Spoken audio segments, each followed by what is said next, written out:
Hey guys, welcome back to Beyond Travel Check-ins with Saida. And sometimes, Jermaine. I'm glad you're here. Today we're going to be talking about the reality versus the dream of moving or living abroad for full time. So Jermaine and I moved abroad full time when, Jermaine? August of last year.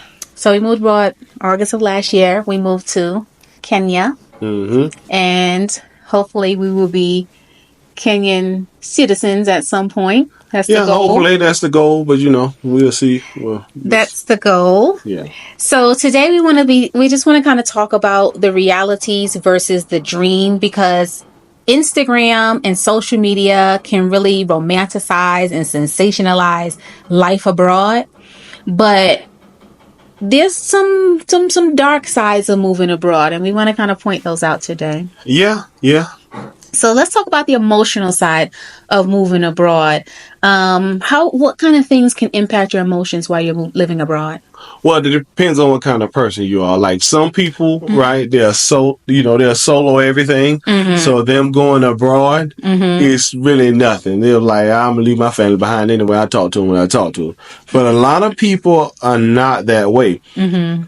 So the emotional part, I think people don't get, especially people here, is in Kenya. Yeah, in Kenya. When you move here, you're picking up and you leaving everything. Everything and everybody. Everything you knew, everybody you knew, everything you've done, you're kind of leaving it behind you. So that can take an emotional toll on you. So it's not like I'm just making a decision. Oh, motherland, I'm going home. Like, you just can't do it like that. You have to make a decision. There's some things that's you're going to have to give up.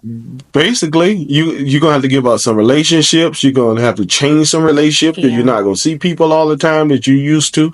It could be an emotional toll on you, man, if you don't really watch it and do your due diligence. Yeah. And what about like when people come to countries, right, and they don't have a community? Can that take an emotional toll on people? Like you kind of feel like you're an outsider, you don't find a place where you fit? Well, I think so. I mean, I'm not a hermit kind of person, so I like to be around people sometimes, not all the time, but I need to have people around me. So, yeah, it would, if nobody was ever around us, it would have an emotional toll on me and I wouldn't enjoy it at all. But that's why you come here and you need to find your clan, your tribe. We say tribe, but they actually have real tribes over here. But you have to find your people that are like-minded here. Yeah, you got to find your community. If you haven't already built a community here, you're going to have to find that when you get here. And that definitely takes time, because sometimes you might meet people online and then meet them in person and then realize your personalities don't click. So you have to take that time so you don't find yourself feeling like depressed and alone in another country. Because that'll definitely be something that'll make somebody go back to the States, right? Definitely. Be back on that plane. Yeah, it's true. The dream is you're going to come here and you're going to love it.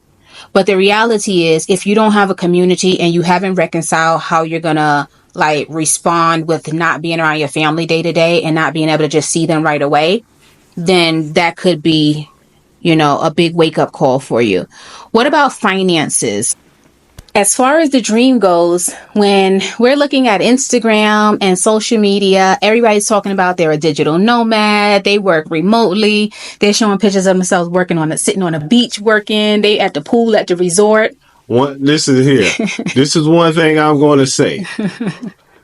There was a misconception that you could come here and live for $200. When we first got here, we said, okay, our rent was $2,000. Now you don't have to do that, but we said it, and people went crazy. They went crazy in the U.S. They went crazy here, but because everybody had been talking about $100 apartments and $200 apartments. That was just for YouTube, but.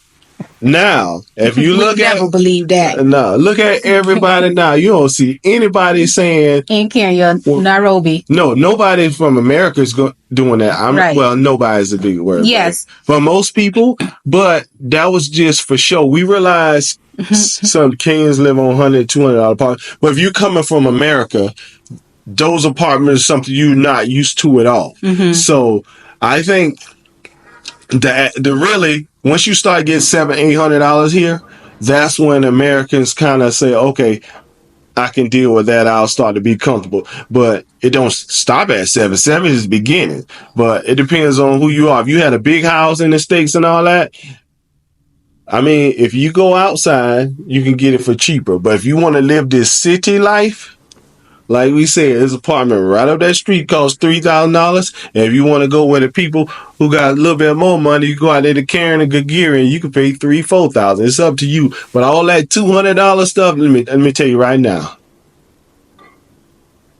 most of us ain't going to do it. And I say most of us, I mean all of us. Just to be honest with you, that's just what it is.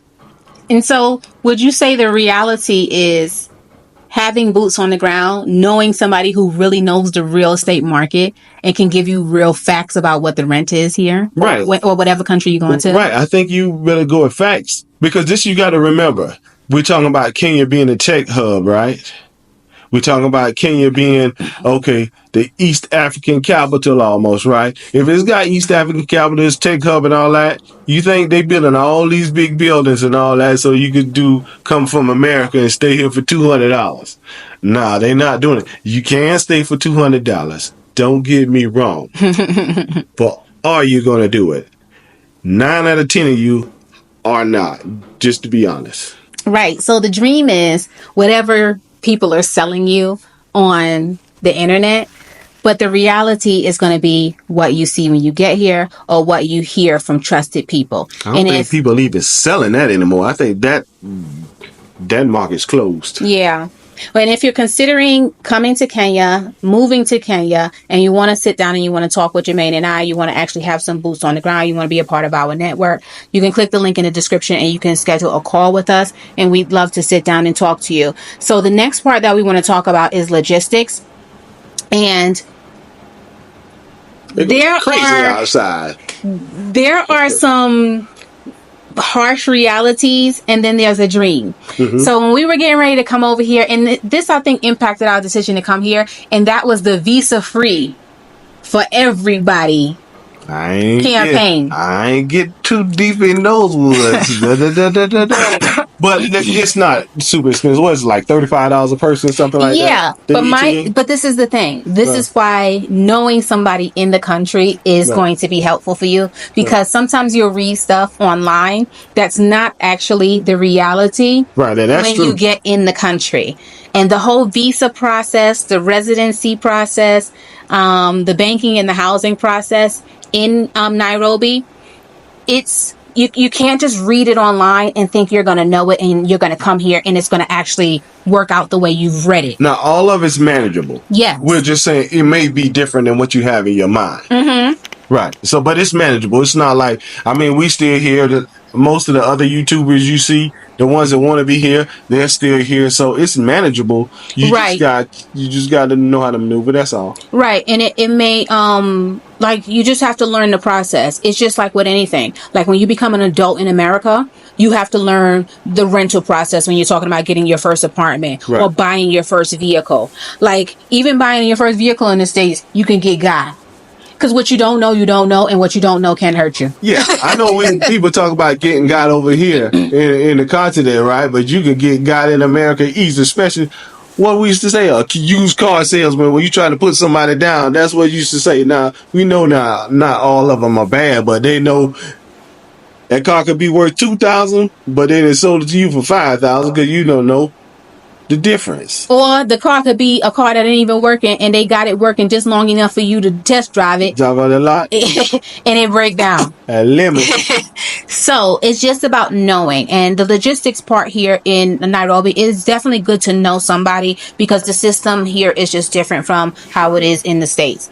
The next thing that we want to talk about in terms of reality versus the dream So as far as culture goes, the dream is when you come to Kenya, you are home. You are in the motherland. Welcome to the land of Canaan, the land of milk and honey. Right. And that's kind of true-ish. It's true-ish. Yeah. It's amazing here. We love it here in Nairobi. But our sense of what it is wasn't way up here. You have to operate in reality. And if you think people are going to be at the airport with holding your name up in a sign and having signs of welcome and balloons and confetti is going to drop down. And when you walk down the street, people are going to just be, and I'm just being facetious here. Yeah. They welcome you, but you just got to be within reason. Right. Yeah. If you, so say for instance, you have an exchange with somebody and you get got, right? I don't want your balloon to be burst and be like, oh, they took advantage of me as an American. Right. And also, you come here and you say you're American and nobody cares. Hey. Right.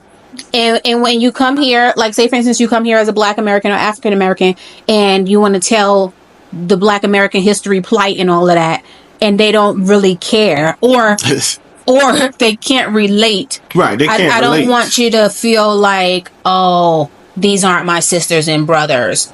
At the end of the day, we're all people. Not every Black American and African American in the U.S. is your sisters and brothers. Right. So you can't come here expecting just everybody to be like kumbaya. No, I mean, no. Be reasonable. That's all. Yes.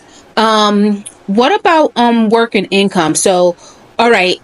I think that kind of goes back to something we was talking about earlier.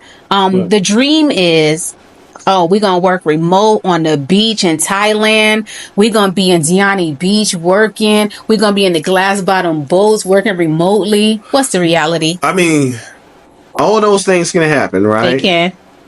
But, like, I don't know. I don't want to say too much about that. What I was going to say is, before we start really researching coming here, I think a lot of people don't realize that you cannot, in Kenya, you can't work here. Yeah, you can't get a job here. No, you can't get a job. You create a business. You create a business. I mean, they have visas and all that kind of You can come here with a company. But that's not for the average person. Yeah. Like, you're not going to come here straight off and go to Caddy for and apply for a job. No, you're not doing that. And I realize that a lot of people don't know that. Yeah.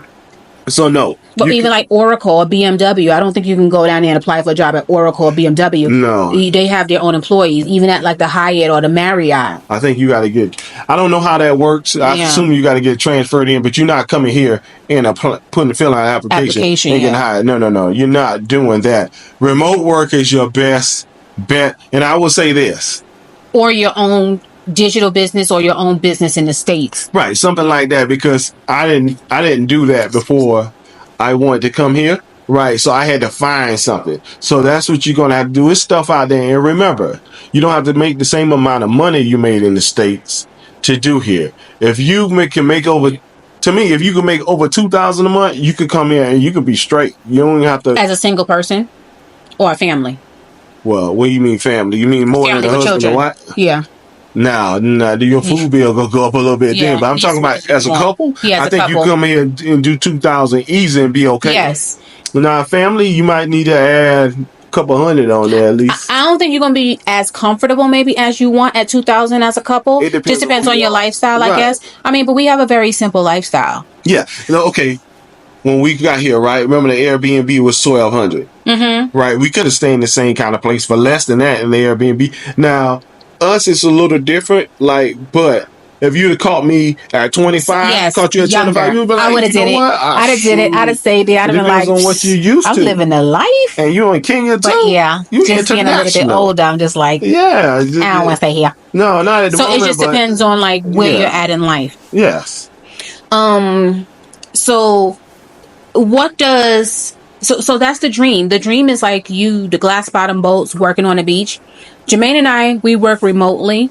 And when I say remotely, we don't work for a company. Like Jermaine said, we had to find our own remote work. We had to create a business.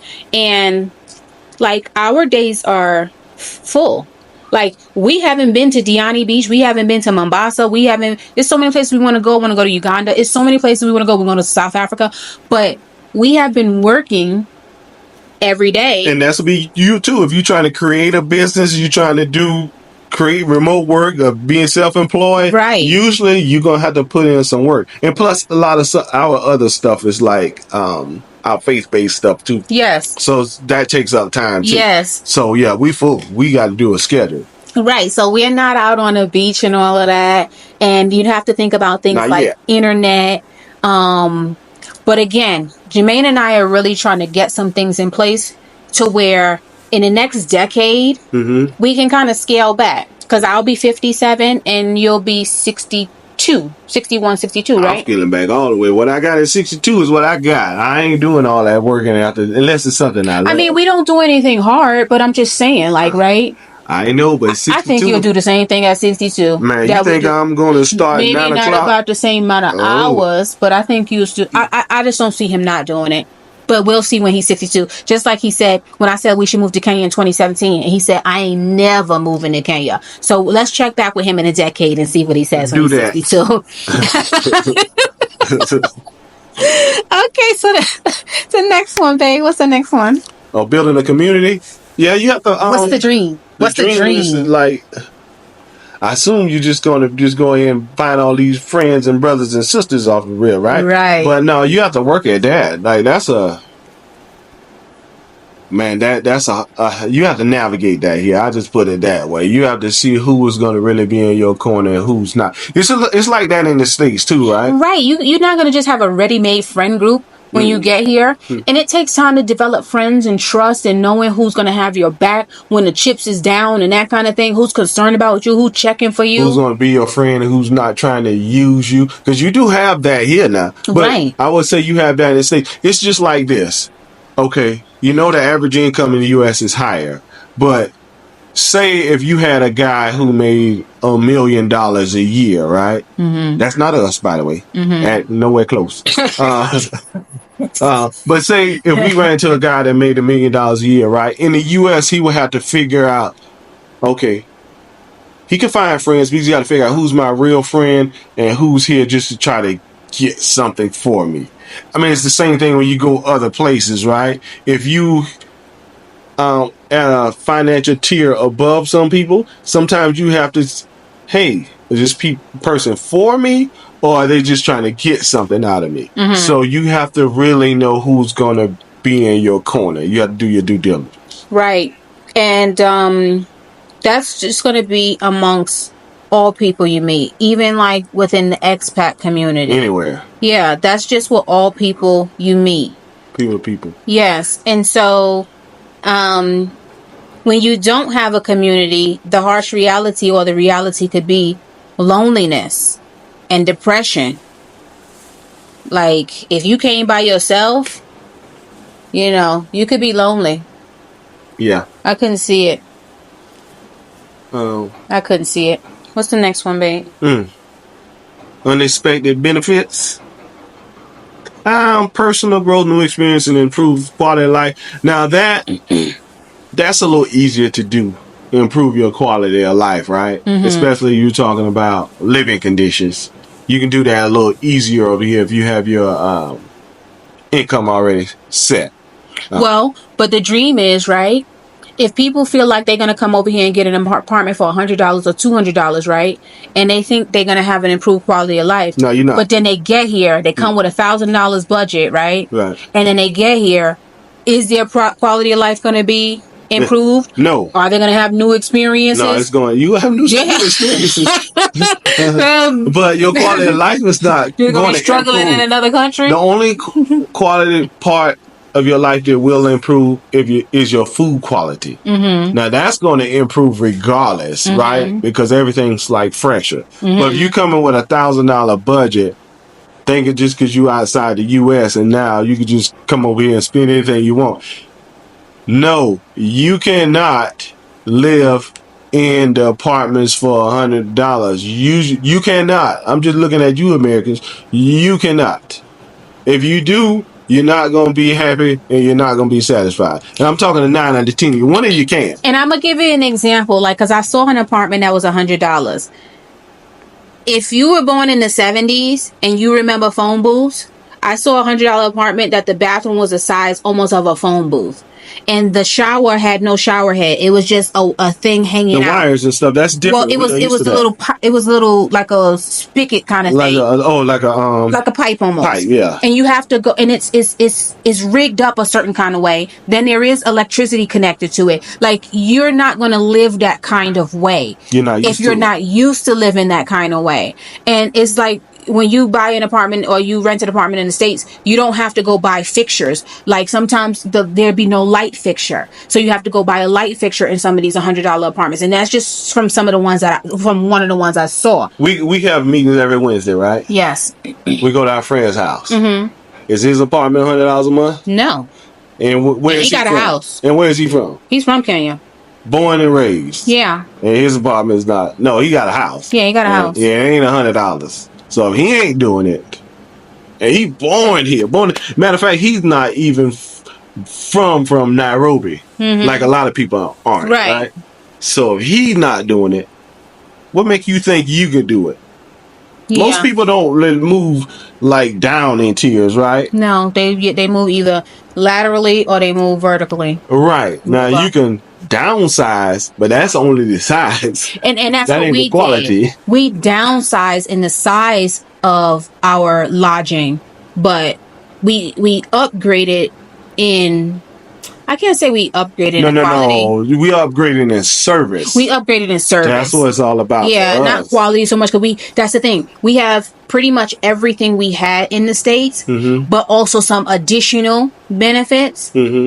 But we just live in a smaller apartment than our house. I am a grandfather, right? So I'm not moving down unless the Lord tell me himself I got to move down. I'm a grandfather. So why would I? Like, what? I'm not promised to be here tomorrow. Right. So. Right. You got more days behind you than you got in front of you. Unless I'm going to live to be 102. Right. So. Yeah, man. Enjoy it. We raise our kids. Within reason. We have our grandkids that we love. And now, like Jermaine was saying, when he says he's a grandfather, we are grandparents. We've raised our children. Our children are adults, raising their own kids, starting their own families, starting their own adult lives. And they've even told us, they said, go enjoy your lives. Now, one thing I will say to people in Kenya, some of them were right off the rip, but sort of right. About? Your rent, you can buy something. Yeah. Yes, but that wasn't our situation. First of all, you got to be here before you buy something. You just can't say, okay, you spending $1,500 for rent. Okay, that's more than your mortgage would be. It doesn't work that way. Clarify. Like, you don't know the landscape, right? You don't know the builders. You don't know the sellers. You don't know anything. Like we said, we ain't getting got. We're going to do our due diligence. I can't say what I'm not going to do. Yes. So the Lord won't allow it, but go ahead. Yeah. So you can't say, come here in 1 month, you're just going to buy something. And you don't know if you bought what you bought. You don't even know what you bought. And you don't know the person that you buying from. You don't know. You have to fact check. You have to know these references. And I'll say this. Comps, you don't know anything. Right. Some people do buy sight unseen. They do. Because people do that in the States. And I wouldn't even do that in the States. But, yeah, some people buy sight unseen. I mean, I'm in an expat group, and a guy, he's not moved here yet. He bought sight unseen. Right. So some people do it. But I think that's risky for me and for my money. Right. I'm not going to do that. That's risky for me, and that's risky for our money. Right. We're going to do our due diligence. And so, yeah. So those are the realities versus the dream of living life abroad. Can I be excused? Go, babe. Of living life abroad. We thank you guys so much for watching our video today. Make sure you like this video. Make sure you comment. Make sure you subscribe so you don't miss out on our next video. And we will see you guys when we post our next video. Bye.